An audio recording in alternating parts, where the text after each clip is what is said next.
Salut Geneviève. Salut Lily. Je suis super contente qu'on prenne le temps de s'offrir cette conversation-là. C'est une conversation qui est importante dans notre milieu, dans nos pratiques respectives. Oui. On marche un chemin qui est quand même assez similaire et qui peut être très solitaire. Exactement. Qui peut être difficile. Je remercie la vie que nos routes se soient croisées ici au Mexique. Ouais. Mais avant tout, avant de plonger dans le sujet du jour, on va se présenter. Je vais te laisser commencer. Alors, je suis Geneviève, la Bonté Chartrand. Me présenter rapidement, bien, je suis une ex-psychologue clinicienne qui a maintenant pour mission d'enseigner la santé mentale ou la reprise du pouvoir sur sa santé mentale par tous les soins qu'on peut prodiguer à l'intestin. Hein, donc, tout l'univers du microbiote intestinal et le lien avec la santé mentale. C'est ma mission présente. L'axe cerveau-intestin. L'axe intestin-cerveau, la communication bidirectionnelle entre l'intestin et le cerveau, et à quel point notre forêt intérieure a un impact majeur sur le développement et la prévention des enjeux de santé mentale. Super! À ton tour de te présenter. Moi, je suis Émilie Gauthier. Je suis une ancienne maquilleuse en cinéma. On est ailleurs. On est vraiment ailleurs. J'ai travaillé en cinéma toute ma vie. Littéralement, j'ai jamais fait rien d'autre dans ma vie que travailler en cinéma. Comme maquilleuse, je créais des personnages pour payer mon loyer. Et j'ai aimé beaucoup ce que je faisais. Mais un jour, il y a un gros symptôme qui m'est arrivé. J'ai été diagnostiquée d'un cancer du sein et ça a complètement changé ma vie. Je suis retournée à l'école et je suis allée étudier en santé intégrative. Et aujourd'hui, je suis éducatrice en santé intégrative. J'accompagne mes clients à travers un cheminement de reprise de pouvoir. Voilà. En gros, c'est ça. Parfait. Mais là, moi, je veux savoir ce qui s'est passé. Parce qu'on s'entend que il y a un déclic. Il y a quelque chose qui s'est passé qui fait que tu t'es défroqué du parcours conventionnel, en fait, de la psychiatrie, la psychologie conventionnelle pour en être où tu es aujourd'hui. J'aimerais savoir si c'est ça. Qu'est-ce qui s'est passé? Il y a plusieurs choses qui se sont passées. Donc, évidemment, j'ai un parcours traditionnel où, comme la plupart des psychologues cliniciens, j'ai fait ma maîtrise, mon doctorat, de la recherche, en psychiatrie, donc dans un milieu institutionnel traditionnel, où j'ai vu des lacunes très importantes des approches traditionnelles. Donc ça, c'est une chose importante. Donc, avec mon background scientifique et clinique, j'ai vu quelques petites erreurs dans notre système, des choses que je jugeais, je veux dire, évidentes, qui peuvent être, à mon avis, changées, modifiées, mais qui n'ont pas changé beaucoup dans les 17 années pendant lesquelles j'ai pratiqué. Ça, c'est la première. Se dire les deux affaires. Est-ce que tu peux nommer un exemple, deux exemples de ça? Bien sûr. C'est-à-dire que l'approche médicale actuelle ne responsabilise pas beaucoup le patient, c'est-à-dire ne met pas beaucoup le client au centre de la responsabilité de son bien-être. Ça, c'est une chose. Il est sous l'emprise de quelque chose qui d'extérieur. C'est la philosophie de l'approche conventionnelle. Exactement. La deuxième chose, c'est l'impact puissant des compagnies pharmaceutiques chez nous, au Québec. Alors, ça, c'est un élément qui est réel. On est soumis, les professionnels de la santé, à cet élément réel qui est la puissance pharmaceutique. Donc, ça mène le monde, ça mène les traitements, ça mène également le monde de la recherche, de la science. On ne va pas se le cacher, c'est la réalité. J'ai travaillé dans un laboratoire de recherche plusieurs années. Donc, ça, c'est des choses que j'ai vues pendant mon parcours et que la plupart des professionnels, je pense, voient. Mais on peut quand même vivre avec certaines choses en sachant que ça existe. Oui. Est-ce que tu sentais que tu sentais la pression de prescrire de la médication, d'investir ton temps plus dans diagnostiquer et aller dans OK, avec ce diagnostic-là, on a ce médicament-là et c'est tout, plutôt que d'investiguer sur la disharmonie dans la vie du patient, par exemple, et des choses qu'il pourrait faire pour contribuer à sa remise en forme? Bien, en fait, les psychologues ne peuvent pas prescrire au Canada. Donc, le souci de prescription relève du monde de la médecine. Ou des psychiatres. Ou des psychiatres, médecins, généralistes. Par contre, pour la suite de ta question, c'est qu'en effet, c'est-à-dire qu'on est limité dans les interventions qui sont que l'on peut appliquer auprès des clients. C'est-à-dire qu'il y a un cadre très strict et on ne peut pas sortir de ce qui est plus ou moins vaguement dit qui est correct. C'est-à-dire qu'il y a comme des lignes directrices et ça devient difficile à savoir si tu peux... Est-ce que tu sors des lignes directrices? Si oui, comment? Le cadre est présent et rigide, mais en même temps un peu flou et nuancé. Je ne sais pas si tu me suis là. Absolument. C'est pas si clair que ça. C'est ça. Voilà. Okay, voilà. Je comprends.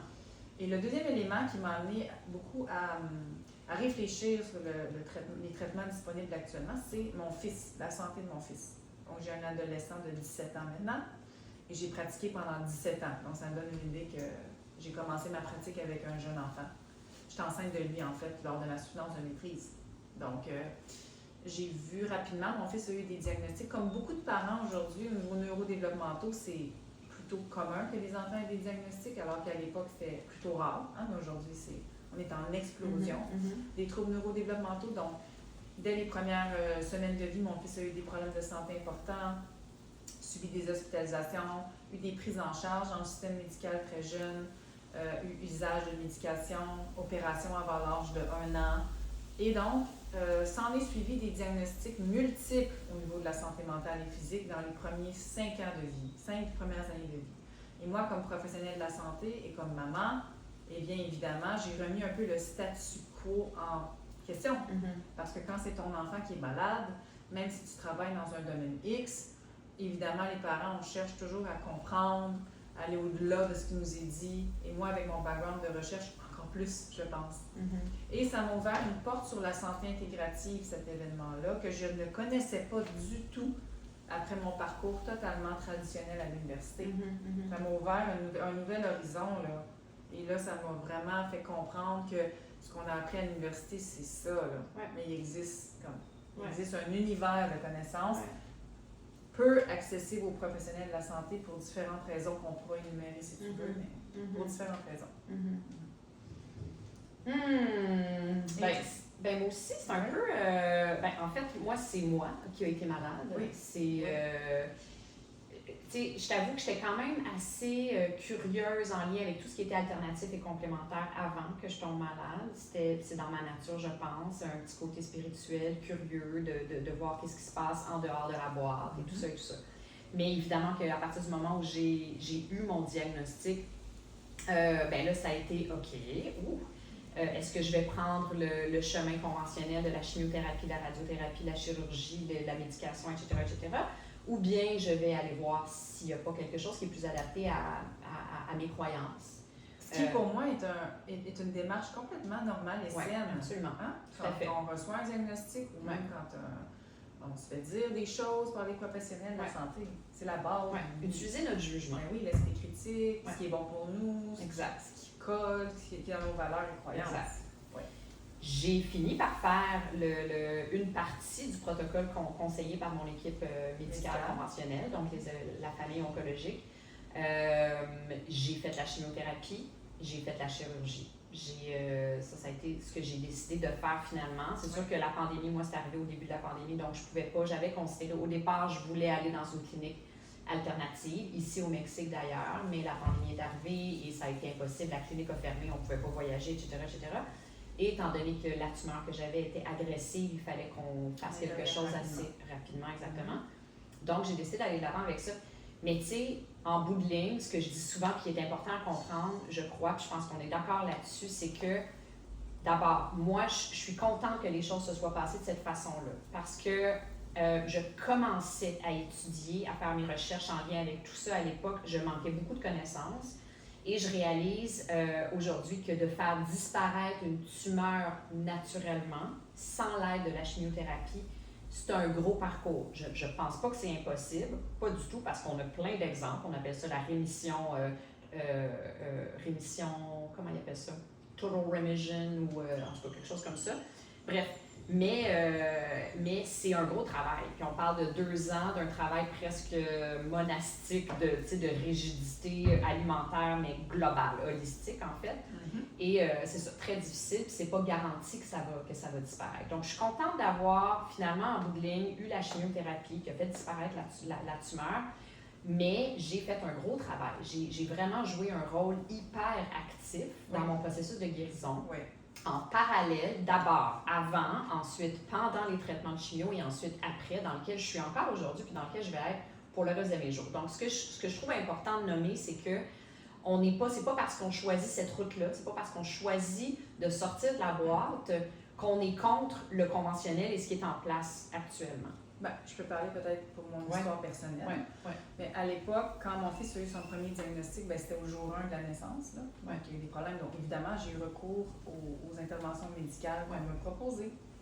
Et puis, là où j'ai moins adhéré, c'est lorsqu'il y a eu des propositions de médication pharmaceutique pour les troubles mentaux. Alors, évidemment, il y a eu un parcours où j'ai accepté certaines propositions médicales, du physiothérapeute, de l'ergo. Évidemment, on a besoin d'aide, on est un jeune parent, notre enfant est en détresse, hein? Donc c'est normal. Et c'est à l'approche plus pharmacologique pour la santé mentale, pour les tics, l'anxiété, le sommeil, où j'ai comme dit, il faut que je plonge plus dans la littérature pour faire mes propres recherches. Évidemment, j'ai un background en recherche. Alors, moi, c'est facile, c'est-à-dire, ça fait partie de mes compétences. C'est naturel. C'était naturel d'aller voir ce qui se produisait. Et c'est là que je me suis rendu compte que non seulement il existe la recherche sur le sujet, comment travailler la santé mentale par l'intestin, ou en fait comment l'intestin est lié à des enjeux de santé mentale quand le système digestif est en faïence, est en défaillance. Hein? Je suis tombée sur des milliers d'articles sur le sujet. Et comment ces enjeux-là sont liés au développement de symptômes de santé mentale, corrélés avec le développement de certains troubles mentaux, comme l'autisme, par exemple, comme je pourrais en parler, là, la dépression, la psychose, et le niveau de toxicité dans le corps humain, l'impact sur le cerveau, le développement du cerveau de l'enfant, et sur le développement qu'on dit normal ou pathologique d'un enfant. Et là, je suis tombée dans une marmite infinie là, avec des recherches et tout ça. Et c'est ça qui m'a fait freiner sur l'application de stratégies plus conventionnelles dans certains secteurs de sa vie. Je comprends complètement. Et je dois dire un peu comme tu l'as dit, il y avait une raison pour laquelle j'ai dû passer à travers ces étapes-là. Comme j'ai dit, j'étais psychologue à ce moment-là, dans une approche très conventionnelle, dans un institut psychiatrique. Ça ne peut pas être plus conventionnel. Et donc, évidemment, de prendre la décision d'appliquer des stratégies, je veux dire, naturelles d'alimentation, de soins, m'a valu plusieurs jugements. Bien sûr. Oui, totalement. Mais tu sais, en fait, c'est que c'est pas une guerre, c'est deux mentalités, deux approches différentes.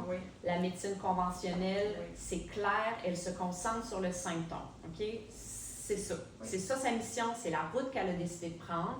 Et c'est correct pour beaucoup de choses. On a besoin de la médecine conventionnelle pour les traumas, on a besoin de la médecine conventionnelle pour rebrancher des fils, pour réparer des jambes cassées, pour, tu sais, on a besoin de la médecine pour plein de choses. Mais quand on commence à parler de maladies chroniques, quand on commence à parler d'inflammation, quand on commence à parler de toute l'explosion de des nouvelles maladies modernes auxquelles on n'a pas de réponse dans la médecine conventionnelle, on va juste... C'est limité. C'est très limité. Quand on parle de cancer, est-ce qu'on a réellement des réponses à part cancer du poumon, la personne a fumé, si elle n'a pas fumé, ben là, on ne comprend plus rien. Tu sais, mais c'est génétique, on penche encore dans la génétique malgré toutes les études et les données qu'on a en lien avec la génétique aujourd'hui qui parlent d'épigénétique. Là, je vais prendre une petite seconde pour expliquer c'est quoi l'épigénétique. L'épigénétique, c'est la science, découverte scientifique, qui démontre que, oui, on hérite de gènes. Okay? On hérite tous de gènes qui nous prédisposent à un type de maladie ou à une autre. Par contre, ça va être nos choix de vie. En fait, ça va être pour pas donner trop la culpabilité, parce que là, je me fais tellement dire, ben là, on a un cancer, puis en plus, il faut se culpabiliser. Non. Je vais juste dire que c'est notre environnement extérieur et notre environnement intérieur qui est la conséquence de nos choix de vie en bout de ligne qui va activer ou pas activer le gène en question. Exactement. En santé mentale, c'est la même chose. C'est la même chose. On parle de santé globale.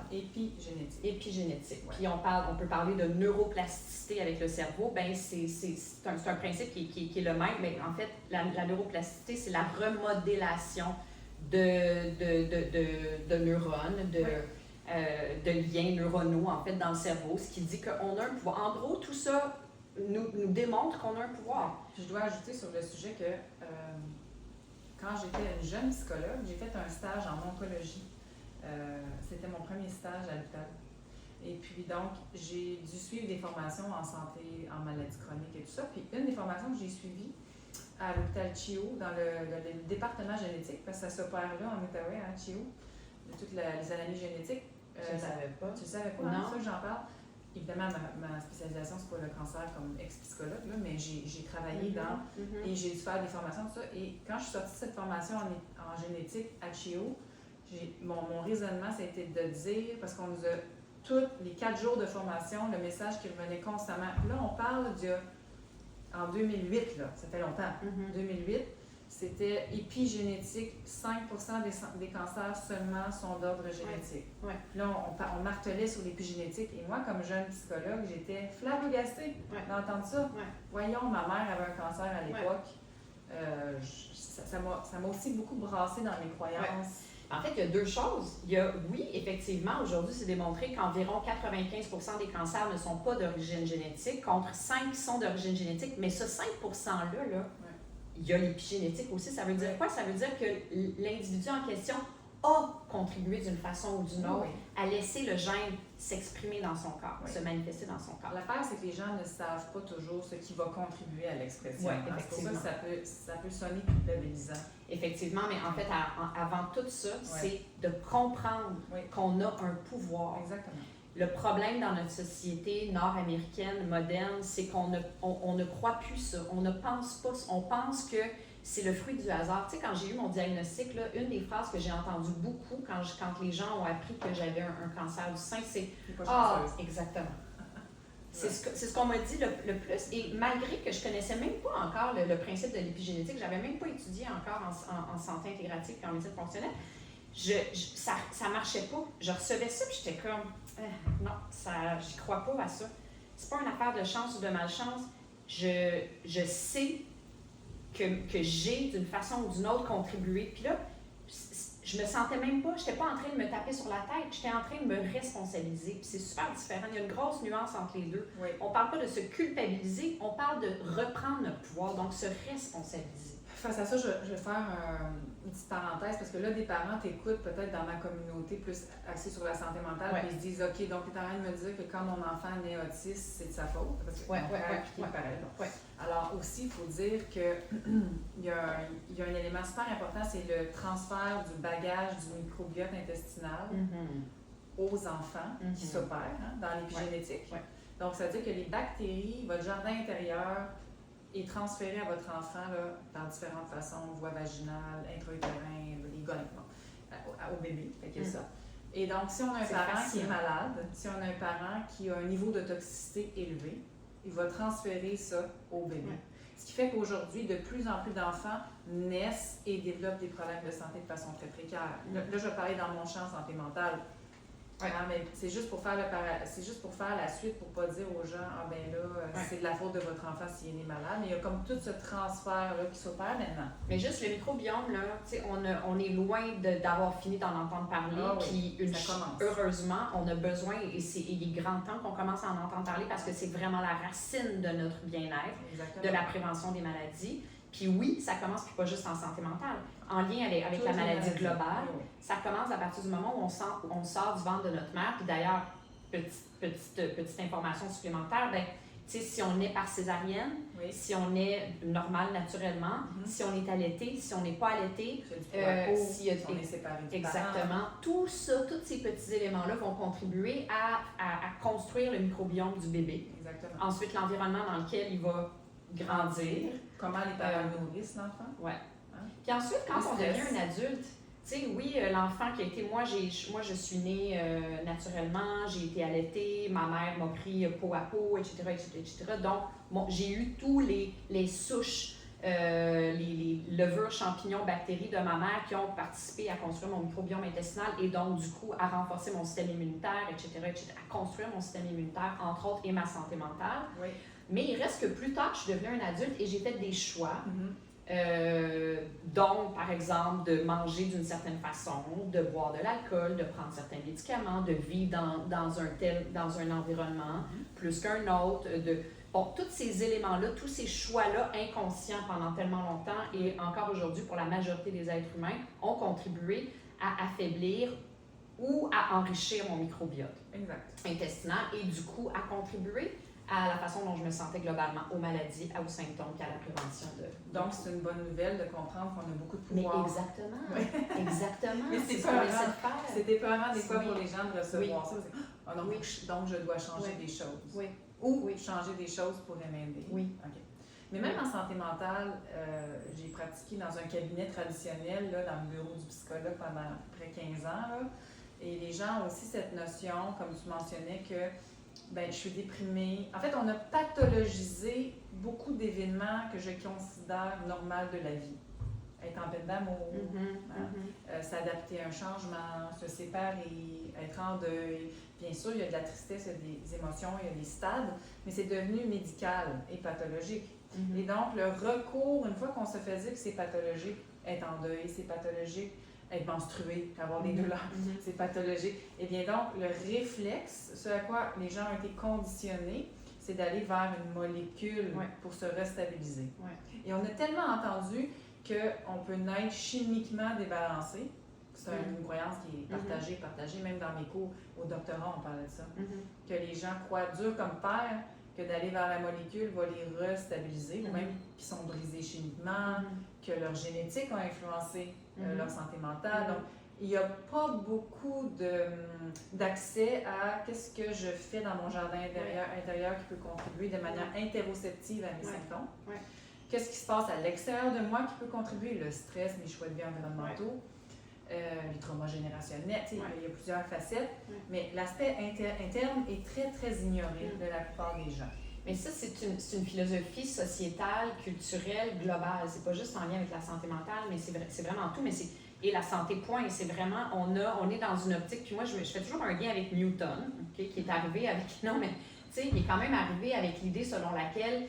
L'idée du cause à effet. L'idée selon laquelle les choses nous arrivent de l'extérieur. Les choses nous brisent et les choses nous réparent. Mais nous, on est juste un pantin ici, là, puis on est sous l'emprise de toutes ces choses-là, puis on n'a aucun pouvoir. On est juste comme « Ah, ben j'ai hérité de ce gène-là, puis là, ben je suis vouée à l'échec, et un jour, je vais mourir de cette chose en question. » Exact. Puis c'est ça, tu sais, mais il reste que ce n'est pas la réalité. Non. Puis on le sait aujourd'hui. Et si on se pose vraiment la question d'un point de vue critique, à qui ça donne du pouvoir, ce type de mentalité-là? Non, mais évidemment. Puis après ça, tu sais, juste le fait, à partir du moment où on se penche sur les émotions, juste penser aux émotions, parce qu'on le sait que la vibration énergétique, qui est l'expression, bien, qui est une émotion, émotion, énergie en mouvement, bref, tout ce qu'on ressent dans notre corps a un impact direct sur la façon dont on va se sentir et sur les maladies, etc. Puis quand on se penche là-dessus, puis qu'on réalise que ce n'est que l'expression énergétique d'une pensée majoritairement inconsciente. Là, on parle de 95% de nos pensées qu'on génère par jour proviennent du subconscient, contre 5 qui proviennent du conscient. On comprend que tout ce qu'on ressent dans notre corps provient d'une pensée qu'on laisse exister ou qu'on crée nous-mêmes. Il faut dire aussi que les émotions peuvent être conduites parce qu'on a parlé d'un axe bidirectionnel. Alors, les bactéries, la flore qui nous habitent peuvent aussi venir conduire nos perceptions, influencer nos émotions et nos comportements. Et chez l'enfant, on va le voir beaucoup. C'est-à-dire qu'il y a moins d'accès au mental. Chez l'enfant, tout se passe beaucoup plus au niveau physiologique. Et les bactéries, la manière dont on les nourrit, vont créer des toxines. Et ces toxines-là vont venir influencer la régulation émotionnelle. Donc, il y a vraiment cet axe dans les deux directions. Elle vient, tu sais, Geneviève vient dire vraiment en... Tout d'un coup, je parle à quelqu'un. Oui, c'est ça. Geneviève vient d'expliquer quand on parle du microbiote, de la nature de notre microbiome intestinal, qui a une influence sur la santé mentale. Mais dans l'autre sens, c'est vrai, puis c'est vraiment, tu sais, de plus en plus, les études parlent même que ça viendrait principalement des intestins. Ceci étant dit, on sait aussi un enfant qui est dans qui évolue, qui grandit dans un environnement insécurisant parce que ses piliers ou les figures parentales n'assurent pas sa sécurité émotionnelle ou physique carrément. ben il va développer aussi des maux MAUX, il va développer des problèmes parce qu'il va être dans la peur. L'attachement. Des problèmes d'attachement, mais physiquement. L'enfant qui a mal au ventre, qui arrive à l'école, puis là, la maîtresse d'école lui demande « Mais comment ça que tu as mal au ventre? » Puis bon, on investigue, puis on réalise finalement que l'enfant, ben ses parents sont en train de se séparer, ou bien ses parents, je sais pas, le père est parti, ou bien la mère est malade, ou bien il y a un stress dans son environnement qui fait que il y a un mot physique qui se manifeste. Mais... Oui. Bien, comme psychologue clinicienne, moi, j'ai été formée à partir de cette approche-là. Ouais. Mais pas l'inverse. Ouais. C'est-à-dire, on n'a pas appris, ou j'ai pas appris dans toutes mes années d'université, 9 pour être plus précise, c'est pas mal long, pour qu'il manque un bout de théorie aussi important. Comment, dans le fond, oui, tout l'aspect stress externe, social, attachement, influence les émotions de l'enfant, mais aussi comment la nourriture, l'exposition à ces toxines des bactéries intestinales influence les conduites, les perceptions et les émotions de l'enfant, dans les deux bords. Donc, on est habitué d'intervenir sur la pensée, le comportement, encore là, externe, mais pas beaucoup sur l'interoceptif. Mais est-ce que je me trompe ou il n'y a pas eu beaucoup non plus de redonner le pouvoir à l'individu sur la maîtrise de ses pensées? Moi, En thérapie cognitive, là, c'est un gros volet psychologique, là. OK. Mais moi, j'en ai fait j'ai fait que ça, comportemental, cognitif comportemental. Pour moi, à partir de l'âge de 14 ans, je pense que j'en ai fait 4 dans ma vie des thérapies. C'était toujours de l'ordre de l'extérieur. C'était toujours, c'est parce que ta mère, elle a fait ça, puis ton père a fait ça, puis t'as grandi là, puis il t'est arrivé ça, fait que t'es comme ça aujourd'hui. Oui, la psychanalyse plus dont tu parles.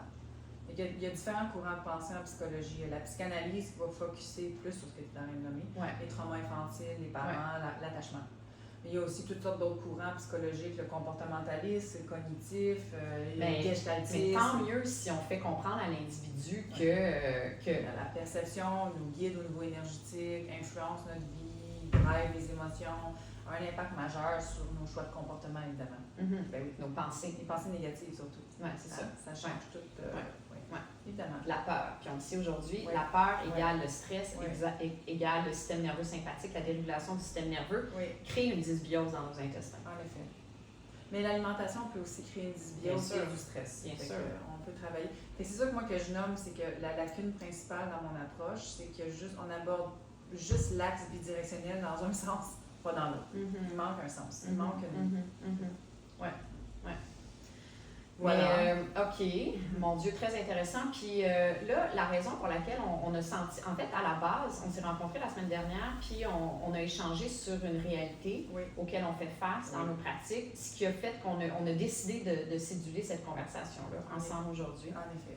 Et cette réalité-là en question, c'est qu'on trouve difficile le chemin qu'on a pris. On trouve difficile d'être sorti de la boîte et de marcher un chemin qui est complètement à contre-courant. C'est un gros navire à tourner. Oui, exact. Puis on a beaucoup de bâtons dans les roues. On sent qu'on est très, très, très limité dans ce travail-là qui, en bout de ligne, se résume simplement à redonner le pouvoir à l'individu.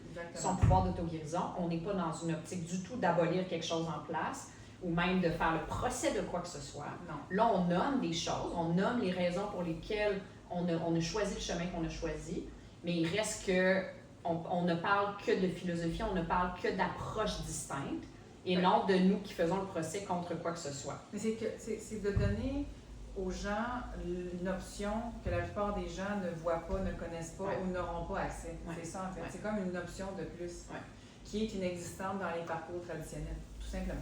Mais si on ne sait pas que ça existe, on ne peut pas non plus avoir un consentement éclairé puis choisir vraiment. On est soumis à une seule direction. Exact. Voilà.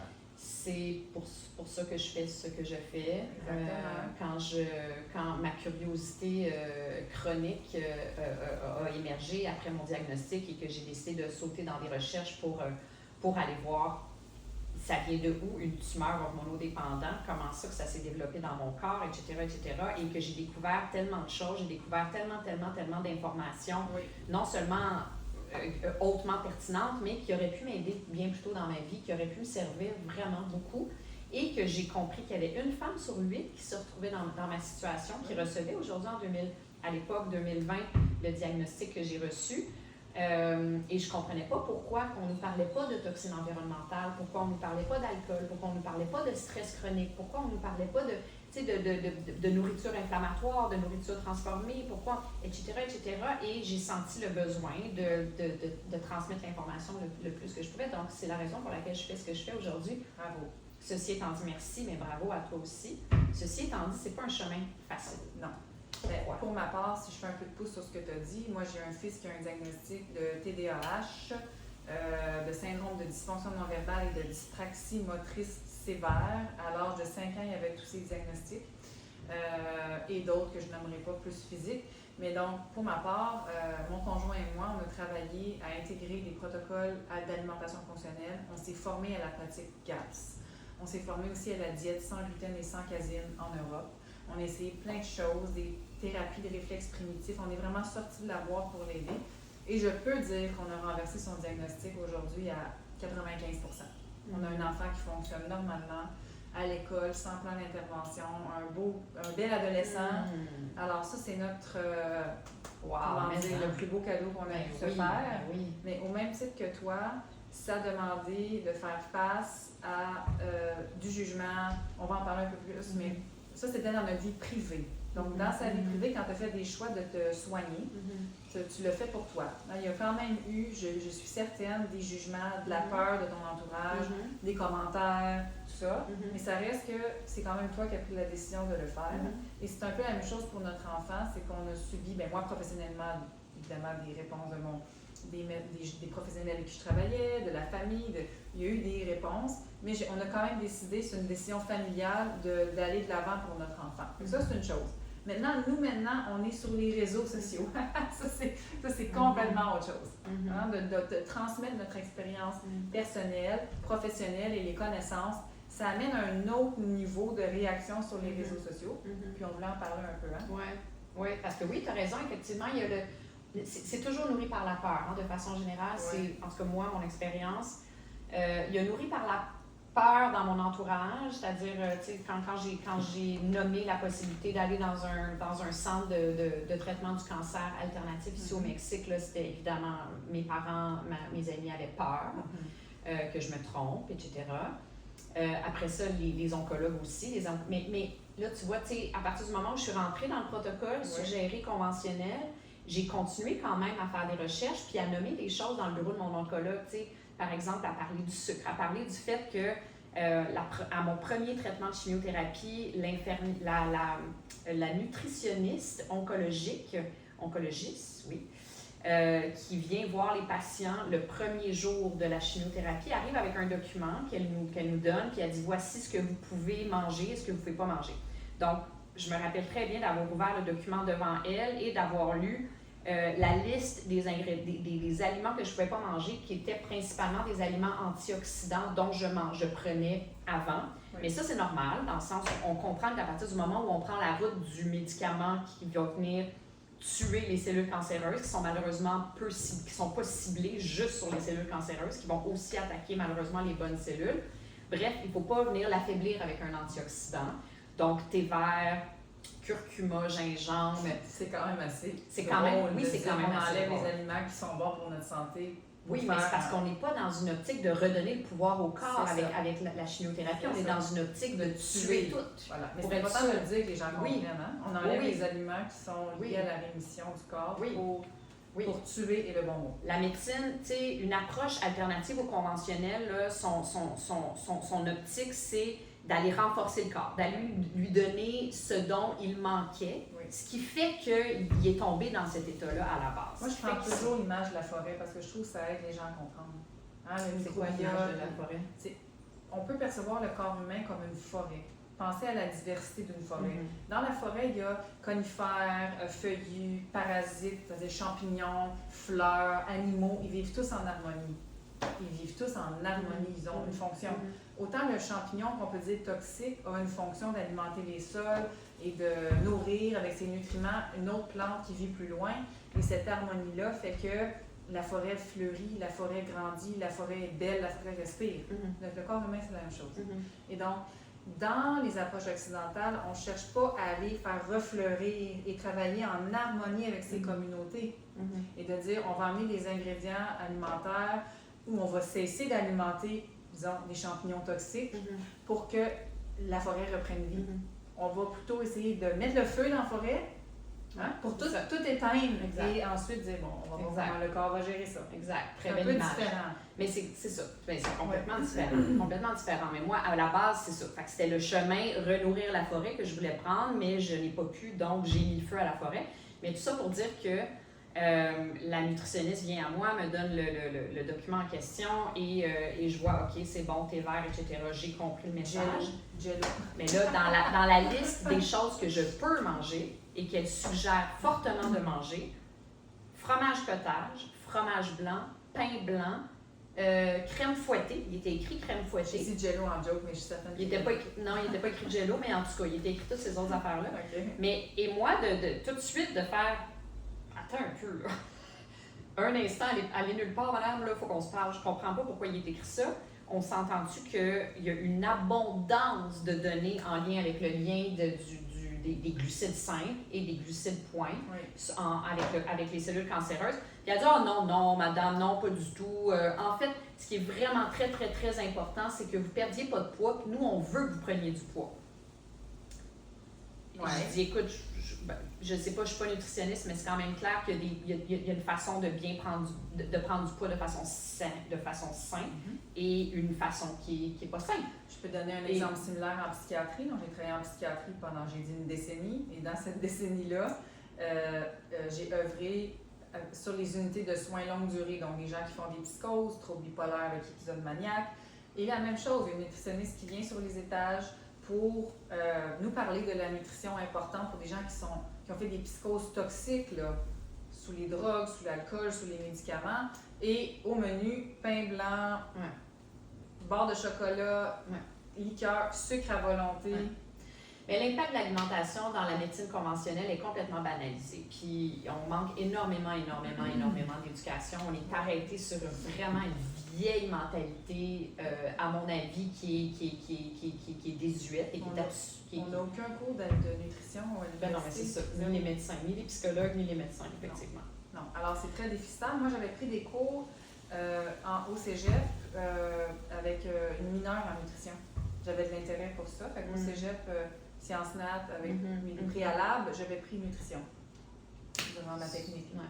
Fait que j'avais Sauf que la nutrition que tu as prise, c'est la nutrition conventionnelle. Mais qu'on m'a servi à mon premier cours, à mon premier traitement. Exactement. Ouais. Tous les professionnels de la santé devraient avoir des cours de base sur l'alimentation dans leur curriculum, mais ce n'est pas le cas. Oui, exactement. Ouais. Fait que donc... On en était à parler sur qu'est-ce qui est difficile là, dans notre travail actuellement. Oui. Être à compte courant, c'est-à-dire d'ouvrir une nouvelle approche.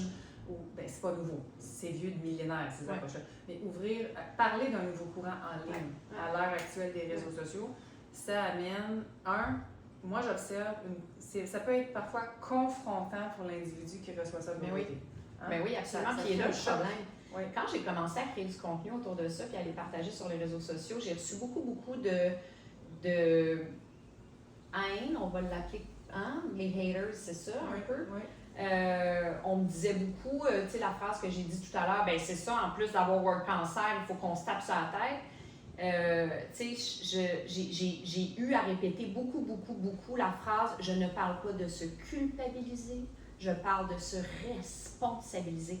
Et quand tu étudies, quand tu vas lire les recherches accessibles aujourd'hui, toute l'abondance d'études en lien avec la santé intégrative, la médecine fonctionnelle et toutes les recherches qui ne sont pas encore science-proof medicine, mais qui sont loin d'être inadéquates et comment on dirait...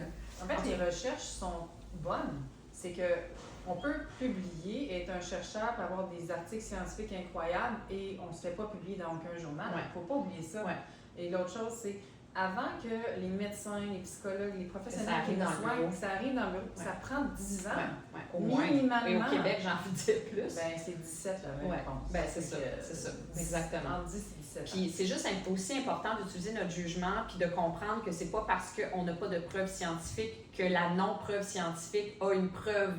Tu sais, je suis tout le temps en train de dire, oui, mais quand on dit c'est pas prouvé scientifiquement, mais ce que je suis en train de dire n'est pas déprouvé non plus. Non, mais moi, ce que je dis, c'est qu'une personne qui dit ça, ce n'est pas prouvé scientifiquement, c'est qu'elle n'a jamais fait de recherche. Ouais. Parce que quand on fait de la recherche, on sait très bien que toutes les hypothèses. Ce sont toutes des hypothèses que nous-mêmes, comme chercheurs, on pose et qu'on essaie de prouver. La science, à la base, c'est une librairie d'hypothèses. Exactement. Et aussi, on sait très bien que la science est en mouvement. Donc, ce que je prouve maintenant, il y a quelqu'un d'autre qui va le contredire. C'est pour ça qu'on voit autant dans la littérature de contradictions. Aussi, il y a tout l'aspect financier qui est très important. Ces chercheurs-là sont financés, travaillent dans les universités, qui ont des chaires de recherche, qui sont financés. Évidemment, si je reçois une chaire de recherche de millions de dollars pour trouver un traitement X, ce serait très surprenant que j'aie publié des résultats qui ont même un risque minimal de me faire perdre mes subventions de recherche.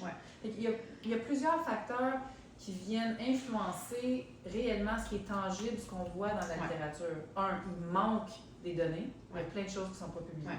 Puis on met de l'argent où ça va rapporter. On met de l'argent où ça va rapporter. Et la prévention, à ce jour, ça ne rapporte pas. Mais non. C'est les grosses machines et c'est les médicaments. Les gens ont de la difficulté à comprendre, ou croire est le bon mot, que ce sont les pharmaceutiques beaucoup qui vont financer. Et les grosses compagnies alimentaires, Nestlé Canada, PepsiCo, qui financent les études. C'est eux qui ont le monopole. Mais juste le FDA, le FDA, qui est l'équivalent de Santé Canada aux États-Unis, qui est financé par Nestlé puis Coca-Cola. Je veux dire, tu sais, j'ai publié cette semaine que Bayer, qui est une compagnie pharmaceutique qui crée des médicaments contre le syndrome je suis jamais capable de le dire en français, hodgkinien, non-Hodgkin syndrome, et qui a acheté Monsanto. Monsanto, c'est une compagnie de pesticides qui crée le glyphosate, entre autres, qui est un pesticide hautement cancérogène, qui est démontré aujourd'hui, scientifiquement, si vous en avez besoin. Bref, et c'est ça, c'est complètement conflit d'intérêt total. La boucle est bouclée. Et ça, c'est un seul exemple. Ça fait longtemps qu'on le sait en plus, ça, que les compagnies de pesticides appartiennent et sont affiliées aux compagnies pharmaceutiques. Fait qu'on crée le problème, puis en plus, on règle le problème. Fait qu'on est responsable de la boucle au complet. Puis là, on sonne complotiste en ce moment? Peut-être. Mais en fait, il faut avoir travaillé dans un labo pour voir ça, il faut être à jour dans la littérature pour voir ça, il faut avoir fait des... Moi, j'ai soumis à des comités d'éthique, j'ai rédigé des articles scientifiques, j'ai soumis à des congrès, je veux dire, j'ai travaillé concrètement dans un laboratoire universitaire. J'avais envie qu'on parle justement de... c'est quoi un complotiste? Hein? Non, mais tu sais... C'est pas dans le DSM-5, c'est pas... Pas encore. Non, mais c'est clairement dans notre société depuis début 2020. Ben oui, c'est un mot qui catégorise, qui met certaines personnes qui se posent des questions dans une boîte. En fait, parce qu'en bout de ligne, moi, ma compréhension, tu me diras ce que tu en penses, Geneviève, mais pour moi, un complotiste, c'est tout simplement quelqu'un qui utilise son cerveau pour se poser des questions, remettre en question ce qu'on lui livre, tout cru et tout mâché, bref. Oui. Je pense que, à un certain niveau, on pourrait dire qu'il y a un continuum dans le complotisme, admettons. Il y a des gens qui peut-être sont plus à l'autre bout du continuum en termes de ce que j'appelle le rabbit hole. Là, tu peux le diguer dans l'info. Je pense qu'il y a un continuum, là, mais durant principalement la COVID, la pandémie, le terme complotiste a été utilisé. Même dans ma pratique, j'étais psychologue à ce moment-là, on nous disait comment aborder un complotiste, comment le traiter, comment y parler en thérapie. C'était hautement stigmatisé. Alors que complotiste n'est pas un diagnostic à jour dans le DSM, dans le dictionnaire des maladies mentales. Donc, c'est vraiment une étiquette qui a été collée pour dire à tout le monde qui avait des questions. Faire la différence entre le bien et le mal. C'est ça, qui se questionnait sur ce qu'on vivait actuellement, qui remettent en question des protocoles standardisés ou admis dans la population moyenne, c'est-à-dire en moyenne admis, qui ne sont pas en accord ou qui décident de prendre un autre chemin. Ça a eu beaucoup d'impact, là. Mais c'est quand même, même intéressant qu'en bout de ligne, le complotisme, à mon sens, est né d'un manque de preuves, justement, scientifiques, qui est la demande de l'autre clan, on va l'appeler comme ça, là, qui est l'approche conventionnelle. Si on parle du vaccin, le complotiste a remis en question le manque d'évidence en lien avec le vaccin qui avait été rapidement créé, commercialisé et administré aux individus. Et c'est là qu'on l'a qu'on a créé ce mot-là et qu'on l'a mis dans une boîte. Mais l'individu, à la base de ce terme-là, complotiste, c'est quelqu'un qui a fait « Mais attends un peu, là, c'est-tu bon ou c'est pas bon pour moi, cette chose-là que tu t'apprêtes à mettre dans mon sang? » Oui. Tu sais, c'est juste ça. Totalement. Puis après ça, on devient des tyrans de la société. Ben oui, exactement. Les rebelles de la société. C'est associé aux rébellions. Ben oui. On ne dit pas rébellion, oui, aux rébellions. Ouais. Mais ça a été associé comme ça par la presse. Mm-hmm. Dans notre presse à chaque jour, il y avait un grand titre là, qui parlait de comment... ça guide aussi mentalement, c'est très intéressant parce que en psychologie, on voit comment les messages ont de l'impact sur le mental, la société. On a des croyances dans notre société qui sont manipulées et créées et voulues pour qu'on croie à un certain narratif. Et comment on fait ça? On crée la peur. Exact. On va mettre les gens un peu, on va les isoler socialement. Il y a différentes manipulations comportementales pour amener les gens à adhérer à un certain narratif qui est toujours le narratif dominant.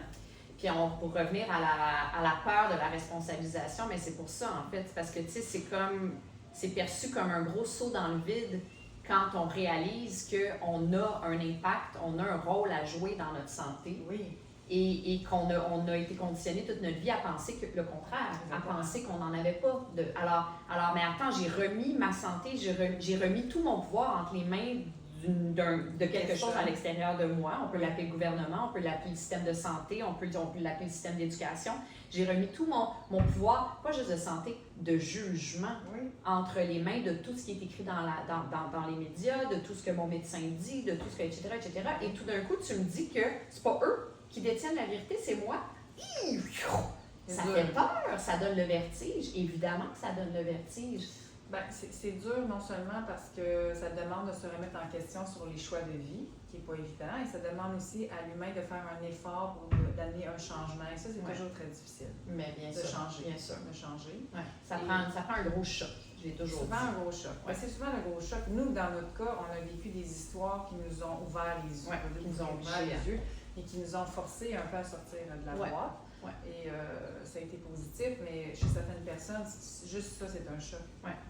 Quand, je dis toujours que, tu sais, quand notre boîte de confort devient plus inconfortable que d'en sortir, on est plus motivé à sortir. Voilà. Ça augmente le passage à l'action. Ça ne veut pas dire que notre zone de confort est réellement confortable. C'est on la connaît, elle est sécuritaire. C'est une illusion de sécurité. Que de croire que les murs de cette boîte-là en question, c'est la société, c'est la culture, c'est OK, quand il se passe quelque chose, bien, je vais être soutenue, je vais être protégée par une intelligence supérieure qui est le gouvernement, qui est la société, qui est bon, etc., qui va me dire quoi faire et où mettre mon pied et quoi boire et quoi prendre, etc., etc. Se faire soigner aussi, ça relaye. Bien sûr. Complètement sur ce mode de pensée. Bien sûr. Non, à n'importe qui. Ben, une masse, on poserait la question à 15 personnes. Si vous avez demain matin un diagnostic de trouble bipolaire ou de cancer, quelque chose qu'on considère sévère et grave, chronique, qu'est-ce que vous faites? Je sais, pour avoir fait l'exercice dans mon cabinet, que les gens vont dire « je vais voir mon médecin ». Bien sûr. Tout de suite. Ça, c'est même, je parlais d'un exemple à toi en privé tout à l'heure, c'est même quelqu'un qui, avant ce diagnostic-là, était ouvert à la possibilité du pouvoir de d'autres choses, comme de la nature, par exemple, de nos choix de vie au quotidien. Quelqu'un qui a pu être ouvert et adhérer à ce genre de mentalité-là, tout d'un coup, quand c'est lui qui est dedans, et quand il fait face à la peur de mourir, sa propre peur de mourir, il ne fait pas confiance à son propre pouvoir. Il ne pense pas qu'il y a un pouvoir, parce que ça fait combien d'années qu'il se fait dire qu'il n'y en a pas? Bien, ça, aussi, les gens ont l'impression qu'ils n'ont pas les connaissances, comme si c'était une science inaccessible de prendre soin de soi. Mais c'est un peu, les professions ont créé ça aussi. Bien sûr. Ah, tu vas pas bien mentalement, va voir le psychologue, il va t'aider. Mais oui. Mais oui. Oui, je dis pas que ça ne peut pas être une aide, mais en effet, toutes ces réponses-là, on les a à l'intérieur de nous. Mais c'est aussi la raison pour laquelle c'est si difficile, notre réalité à toi et à moi aujourd'hui, de marcher ce chemin-là, de vouloir inspirer à reprendre le pouvoir, parce qu'il y a une structure en place qui nous... tellement forte. Oui, elle est tellement forte, mais en qu'elle est forte, qui dit qu'on n'a pas les connaissances ou l'intelligence pour se soigner. Pour se soigner, mais pour transmettre ces informations-là. qu'on est en train de faire, toi et moi, aujourd'hui, dans la pratique. Exactement. Il y a quelques petits problèmes. Alors, Il y a... Les gens sont dénaturés. Ouais. Je vais donner juste un exemple ça me saute vraiment, comme ça me marque quand je vois ça. Là. En alimentation fonctionnelle, quand on travaille l'intestin, on va apprendre aux gens à cuisiner des aliments sains, fermenter ces produits à la maison, toutes sortes de choses, pour avoir un maximum de bonnes bactéries. Exemple. Une chose qui me marque, qui me saute aux yeux le coup, c'est que les gens vont aujourd'hui, plutôt que de... Parce que quand tu cuisines chez vous de rien, puis tu bâtis tout, tu peux pas prendre... C'est pas comme prendre un yogourt à l'épicerie qui est tout fait, puis regarder la date d'expiration, dire « Ah, il est plus bon, puis le jeter ». Et je remarque beaucoup ce commentaire qui revient en disant « C'est-tu bon ça? J'ai peur de manger ça, est-ce que je vais être malade? » Donc, je vois qu'il y a une perte complète de l'intuition de me nourrir sans regarder les étiquettes. Soit les étiquettes qui indiquent ce qu'il y a dans le produit, ou soit les dates. Et je me dis, mon Dieu, donc on est complètement déconnecté de 100%. Notre intuition de se nourrir sainement. 100%. On se fie aux annonces sur l'ingrédient pour dire c'est sans sucre, c'est bon, c'est pas de cholestérol, c'est pour faire des choix et pas à ce que notre corps a besoin. Je vois la même chose avec le sommeil. On se fie à l'heure pour aller se coucher et non pas à nos symptômes de sommeil. Alors, c'est juste 2 exemples pour démontrer qu'on est déconnecté, la plupart d'entre nous, avec les réels besoins du corps et connecté avec ce que la société nous enseigne sur va te coucher à 10 heures. On se fait pas confiance. Et puis, on a une perte de ces repères. On est complètement déconnecté de notre intuition, de notre gut feeling. Même chose pour les cycles menstruels chez la femme. La plupart des femmes ont peu de connexion avec leur cycle, comment ça a un impact sur elles, l'influence des cycles lunaires avec les menstruations. C'est juste des exemples pour montrer que, wow, on a du chemin à faire. Oui, absolument. En fait, on a perdu le chemin. Ça nous a coupé, exactement. On a perdu le chemin naturel de prendre soin de soi, d'écouter notre corps nous parle. C'est juste ça qu'on a de la difficulté à comprendre ça. Hein? Le corps nous parle. À chaque fois. Des symptômes. La maladie, c'est un symptôme.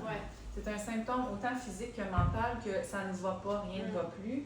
Et le corps nous envoie des signaux importants. C'est quand même assez fascinant quand tu y penses qu'en bout de ligne, si on résume ce qu'on fait, toi et moi, c'est ça. Hein? C'est d'entraîner les gens à entendre les messages, à se reconnecter avec leur intuition, à se retourner vers eux-mêmes, à arrêter d'être là, puis à revenir ici, à devenir l'observateur d'eux-mêmes et à devenir le parent bienveillant d'eux-mêmes, d'être réellement à l'écoute d'eux et de leur corps. Et que ça soit démonisé par une structure en place actuelle qui nous lance des... C'est démonisé en ce moment. C'est démonisé. C'est démonisé. C'est démonisé. On reçoit des tomates dans le milieu du front constamment à se faire dire c'est pas vrai ce que tu dis, mais je veux dire, je suis juste en train de dire à l'humain d'écouter son corps. Je veux dire, à quel moment dans l'histoire de l'humanité qu'on a arrêté de croire que notre corps détient une sagesse et la vérité absolue, beaucoup plus que n'importe quoi d'autre.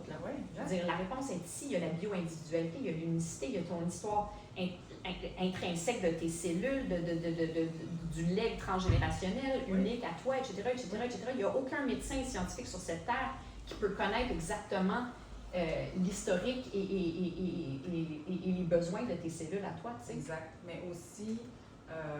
si on prend par exemple l'idée de la nature, prenons la nature, laissons aller un endroit dans le monde où il y a de la ville, des maisons, et n'agissons pas pendant 1 an ou 2. Qu'est-ce qui va se passer?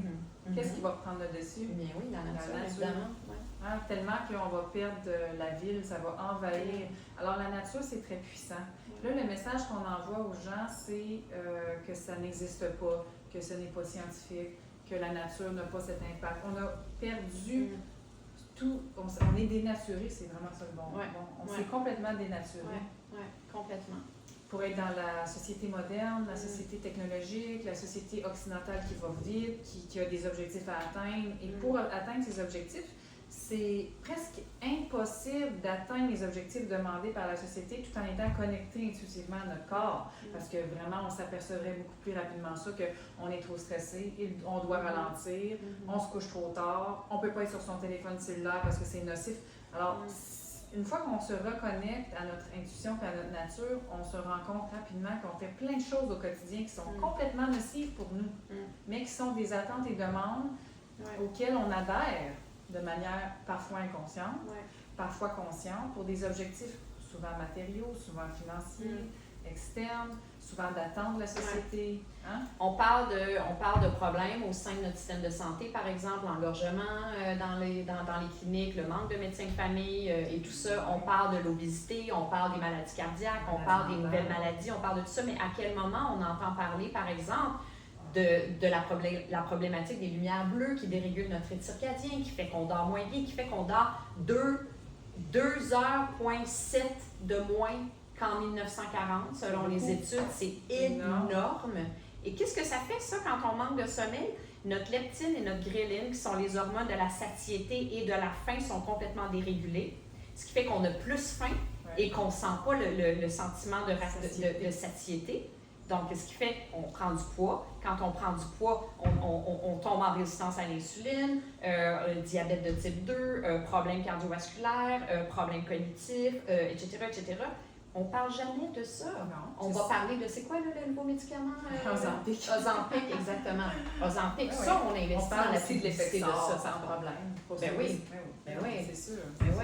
Mais ça me fait penser aussi que on a conditionné avec la télévision là, depuis les années 70 environ, avec le retour des femmes au travail, c'est-à-dire l'insertion des femmes au travail, qu'on n'a pas le temps de cuisiner c'est long. Donc, toute la manipulation médiatique de vous n'avez pas le temps de vous faire cuisiner, acheter des choses préparées, acheter des boîtes, acheter du congelé, prenez des canages, etc., est apparu avec évidemment l'insertion des femmes au travail, où en effet il y avait moins de temps à la maison, mais il y a eu une pousse au niveau publicitaire pour amener les gens à délaisser la cuisine par manque de temps et d'énergie et se concentrer sur autre chose. Et ce autre chose est problématique parce qu'on a délaissé nos habitudes alimentaires, on a délaissé beaucoup de bonnes habitudes qui, évidemment, prévenaient l'apparition de plein de problèmes de santé. On a convaincu les gens que cuisiner, c'est long, pénible et qu'on n'a pas le temps de faire ça. On continue de mettre des couches de peinture sur un mur qui est moisi, qui a un gros problème d'infiltration d'eau. Non, mais c'est vrai. C'est mais c'est exactement ça. Tu sais, je pense aux images. Moi, je tombe toujours de ma chaise quand je vois les images des conventions, pas des conventions, mais des rassemblements autour du ruban rose, là, tu sais, pour financer les recherches en lien avec le cancer du sein. Et qu'il y a des bouteilles de plastique, des bouteilles d'eau de plastique avec l'effigie du ruban rose dessus. On est en 2025, les amis. Je veux dire, à quelle heure qu'on va commencer à comprendre l'impact des bisphénols sur les cancers hormonodépendants, qui sont 80% des cancers du sein. Les chiffres augmentent. On est à une femme sur 8 qui a un cancer du sein. Donc, 80% de ces cancers-là sont d'origine hormonodépendante. Principalement une dominance d'estrogène. Le problème avec l'estrogène, c'est le xénoestrogène qui va créer cette réalité-là au niveau des hormones. Le xénoestrogène, ça provient des toxines environnementales, principalement les bisphénols. Et les bisphénols, on les retrouve dans quoi? Les plastiques. Les halogènes aussi. Les halogènes les vêtements, les meubles, les produits non biologiques, etc. etc. Mais tu sais, je veux dire, on peut-tu prendre 3 minutes là, pour se pencher sur la cause de la situation dans laquelle on est en ce moment? Dans mon champ, je parle souvent de l'impact de la culture du blé sur les troubles mentaux. Oui, aussi bien. Donc, depuis les années 1900, on sait que la consommation de blé, principalement à cause des pesticides, mais aussi maintenant les croisements de blé, OGM et tout ça, les herbicides utilisés, sont liés de manière exponentielle au développement des troubles mentaux chez les enfants, chez les adultes, chez les agriculteurs, etc. On le sait. On n'en parle pas, on continue à vendre des collations transformées à base de grains. C'est effrayant. C'est parce que l'Institut de la céréale... Exactement. C'est triste. C'est triste, mais les gens doivent prendre conscience que le système est basé avec des pyramides monétaires et qu'en haut de la chaîne, c'est des gens qui ont de l'argent qui vont guider les choix vers le bas. Et le bas, c'est nous. Notre santé, c'est les choix qu'on fait quotidiennement pour nourrir nos enfants, les choix qu'on fait sur les tablettes d'épicerie. Et tout ça, c'est décidé par une petite poignée d'individus en haut de la chaîne. Malheureusement, c'est pas la santé de l'individu qui est au centre au cœur des priorités. C'est l'argent. L'argent. Et quand on comprend ça, on n'est pas confortable dans cette croyance-là. Il est là le problème. Tu sais que c'est ça le problème à la base. On choisit inconsciemment d'adhérer à la matrice populaire parce qu'on s'y sent confortable. Pour les raisons qu'on a dit tout à l'heure. Et c'est dur de penser que le système voudrait du mal-être. C'est comme pas possible. Mais non, mais je veux dire, c'est effrayant. Quand on fait face à cette réalité-là, c'est effrayant l'énergie dans laquelle ça nous met. Oui. Et tu sais, on regarde en arrière, on est comme, ben voyons toutes ces années, toute cette réalité, et toutes ces... C'est un choc. Un choc. C'est un choc. Puis c'est pas tant que le système veut du mal-être, l'opposé du bien-être. Non, c'est le système roule avec l'argent. C'est ça l'explication. Parce que les gens vont dire, ben là, si le système ne veut pas du bien-être, il me veut donc l'inverse, du mal. C'est pas vraiment ça. Il faut nuancer. C'est le finance, c'est le pouvoir financier, le monopole financier qui prend les décisions. Et c'est nous, les consommateurs, qui disons, si j'achète ça, j'enrichis qui au bout? Hein?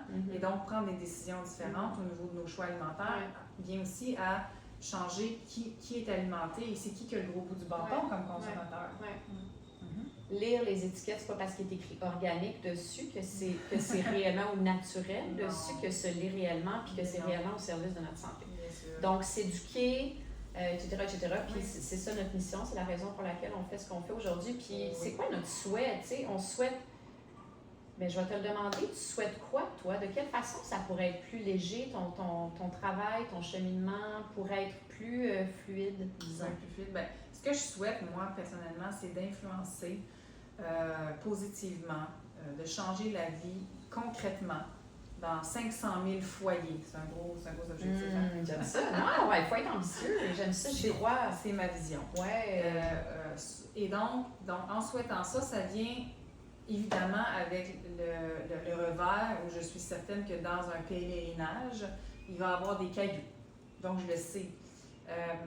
Mais je pense qu'il faut, plus les gens sont en éveil de conscience, plus ils propagent un peu, comme j'entendais mon fils parler récemment à un ami, il y a 17 ans, sur l'impact, exemple, des produits laitiers commerciaux sur la santé. Là, je me dis, un ado qui chiale à la maison parce qu'il ne veut pas manger, mais qui est en train de propager un peu l'information à quelqu'un qui reçoit, qui propage. Il y a comme cette espèce de ripple effect. Exactement. Donc, je me dis, même s'il y a des cailloux, je vais continuer ma mission, mais ce qui m'adoucit et qui m'encourage à persévérer, c'est quand je vois ces comportements-là. Quand les gens... la paix ultime. C'est ça. Fait que je suis consciente qu'il y a des cailloux dans le pèlerinage, mais en même temps, je me dis, si les gens partagent, si les gens accueillent notre message dans l'ouverture, plutôt que sur un mode défensif. Exactement. En prennent et en laissent, parce qu'évidemment, c'est normal. Hein? Mais il doit y avoir une ouverture, de faire un peu de recherche, d'en parler avec les gens de l'entourage. Ça va avoir cet effet de luminosité qui est recherché. Il faut que la nouvelle circule. Ça circule souvent de bouche à oreille. Voilà. Et toi? Ben moi, je souhaite qu'il y ait, moins d'ego qui rentre dans l'équation. Il y a beaucoup d'ego dans ce monde-là. Puis c'est ce qui fait qu'on a de la difficulté à évoluer. L'ego nous maintient en place parce que l'ego est nourri par la peur. Puis si on parle du milieu professionnel, par exemple, ben c'est la peur que ma vérité n'est plus juste, ou bien que je vais perdre mon métier, ou bien que je sais pas trop c'est quoi. C'est toujours des peurs inconscientes dans la majorité des cas, mais il reste que c'est la peur qui nourrit l'ego et c'est l'ego qui met des bâtons, des murs entre nous et eux, entre la possibilité de changer et le passé, tu sais. Et donc, c'est ça, je souhaite qu'il y ait une ouverture, je souhaite qu'il y ait un dialogue, je souhaite qu'on mette les enjeux sur la table et qu'on se dise les vraies affaires. Puis qu'on fasse équipe, tu sais, qu'on fasse équipe, puis je souhaite inspirer l'individu, mais aussi je souhaite à long terme que notre système d'éducation s'adapte à la réalité et donc on commence dès le début du milieu scolaire, à instaurer dans les jeunes individus la réalité qui est qu'ils ont un pouvoir, que chaque geste qu'ils vont poser dans leur vie vont compter. Alors, on a des croûtes à manger. On a des croûtes à manger. Puis au niveau, tu sais, dans le système de santé aussi, je souhaite qu'on commence à arrêter de banaliser l'impact de l'alimentation. C'est un gros pas. Hein? Juste ça. Tu sais, j'étais avec mon père à l'urgence pendant 15 jours au mois de décembre avec une maladie auto-immune très rare. Et on le nourrissait de nourriture inflammatoire, toxique, glucides simples, hyper transformés, hyper transformés, des teintures chimiques, des additifs, etc. Tu sais, je veux dire... On est en train de se détruire les humains. Je pense qu'il y a juste la race humaine qui peut elle-même s'autodétruire. Mais ça chez les animaux? Non, c'est ça. S'autodétruire, les animaux ne feraient jamais ça. Ils vont migrer d'endroits pour trouver de la nourriture, se réadapter. Nous autres, on est en train de dire, oh, on continue à... Puis même, non seulement on continue à s'autodétruire, mais on se dit, c'est correct, c'est normal, il n'y a pas de problème. Je trouve que c'est... Des fois, ça... On a des œillères, on est comme ça. on veut pas, le problème, il devient de plus en plus gros, de plus en plus gros, de plus en plus gros, de plus en plus gros, puis on reste comme ça. Exact. Fait que, mais je fais souvent le parallèle avec les animaux parce que je suis certaine qu'aucune espèce, même la forêt, la nature, les animaux ne se laissent pas dans une zone d'autodestruction qui menace leur survie. Ouais. Ils bougent, ils font des mouvements. Là, les humains, on est en train de s'autodétruire. Mais naturellement, on le ferait. L'individu, on le ferait, les êtres humains. C'est parce qu'on se fait dire non, c'est par là, c'est par là. Non, non, c'est plus par là. Non, non, c'est ça. On est déconnecté. Revenons. Revenir à soi. Ouais. C'est tellement une belle discussion. Vraiment, vraiment, vraiment. Merci. Merci pour ton invitation. Ouais. Et puis, c'est vraiment, on se rencontre de temps en temps pour parler de nos défis, mais aussi des beaux coups. Hein, parce que malgré les défis, malgré... Puis un bon coup, ça serait quoi? As-tu quelque chose à nous annoncer? J'ai quelque chose à annoncer. J'ai une fin de semaine de fourchette consciente. Voilà, mais moi j'aimerais ça que tu parles de ça, 2 petites minutes. Oui. Alors, Fourchette Consciente, c'est un événement qui aura lieu cette année au Québec. Je sors de ma bulle mexicaine pour venir vous rencontrer au Québec le 28 et 29 juin. C'est un événement que j'ai mis de l'avant en collaboration avec une ferme de permaculture chez nous au Québec, c'est rare. Ouais. La Bazane, Sol Vivant à l'œuvre. Et on a, la propriétaire Émilie et moi, mis sur pied une fin de semaine d'enseignement, des conférenciers qui viendront parler du lien entre le microbiote, les sols, la santé des sols et la santé mentale et physique. On a médecins, chiropraticiens, ex-psychologues et autres professionnels à l'affiche. En plus de ça, on aura des ateliers auprès, des visites des pâturages, des ateliers qui visent aussi à sensibiliser au niveau de l'importance de la permaculture. Puis on a même mis un service de garde sur pied pendant le week-end pour que les parents ou les familles qui Il n'y a pas d'excuse. Aucune excuse, tout le monde peut être là. Les places sont limitées, ça se passe sur une ferme. Donc, un beau traiteur avec des produits du terroir, on a des commanditaires exceptionnels. C'est ça que je souhaite, c'est plus de ça. C'est éveiller plus les gens. Oui. Éveiller les gens, oui. Ouais.